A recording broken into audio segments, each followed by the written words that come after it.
Já sentiste que és a única pessoa a defender o que é certo enquanto todos os outros seguem a multidão? A história de Elias no Monte Carmelo é o maior exemplo de coragem solitária contra um sistema corrompido. Israel estava sob o governo do rei Acabe e da cruel rainha Jezabel, que tinham abandonado a fé verdadeira para adorar Baal e Azerá.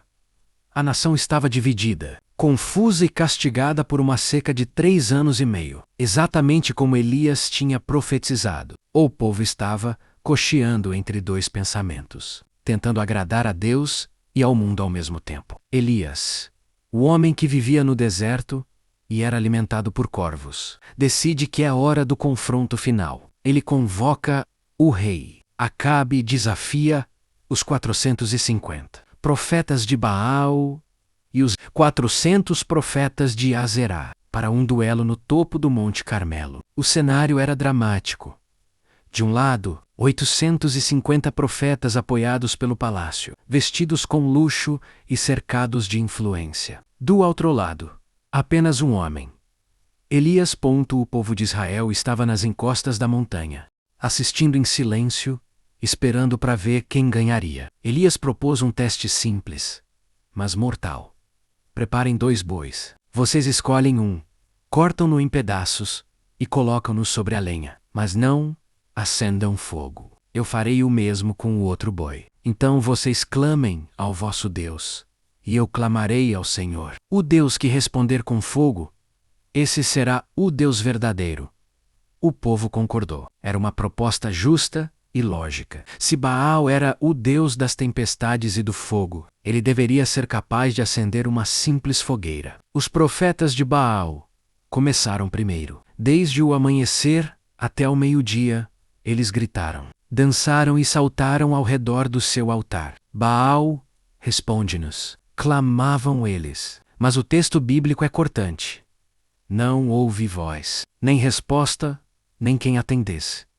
Elias, com uma ironia santa, começou a zombar deles.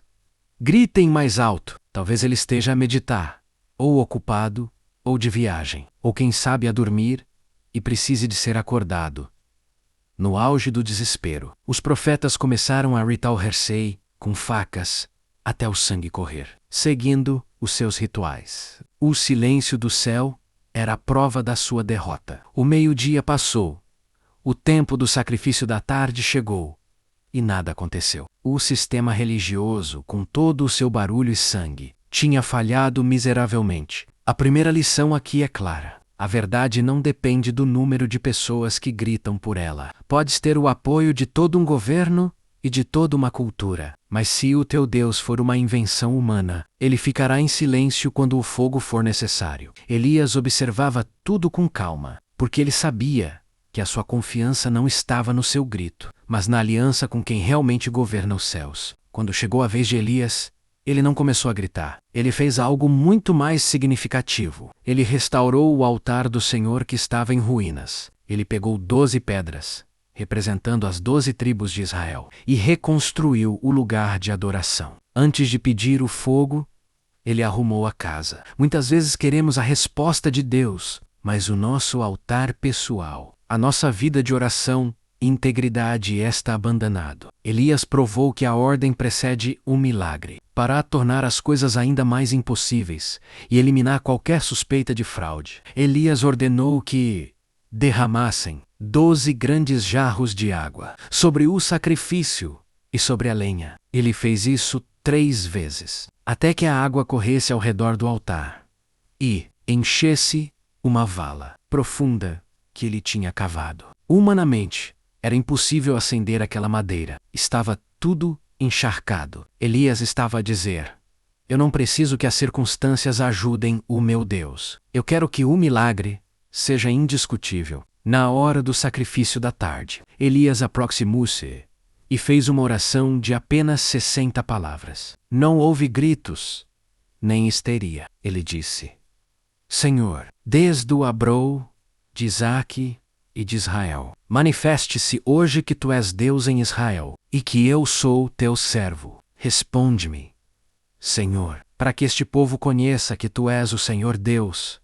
no momento em que ele terminou, o impensável aconteceu. O fogo do Senhor caiu do céu. Não foi uma pequena faísca, foi uma explosão divina que consumiu o holocausto, a lenha, as pedras e o pó, e ainda lambeu a água que estava na vala. O impacto foi tão violento que o povo de Israel caiu de rosto em terra, gritando: "O Senhor é Deus! O Senhor é Deus!" A confusão acabou. A dúvida foi incinerada. Elias ordenou então a execução dos profetas de Baal, limpando a nação da idolatria. Pouco depois, o céu escureceu com nuvens e uma grande chuva caiu, terminando com uma seca de anos. A vitória foi total. A lição final para ti é esta: o mundo pode estar a gritar, ao cultural pode estar a pressionar-te e pode sentir que és o único que resta. Mas se o teu altar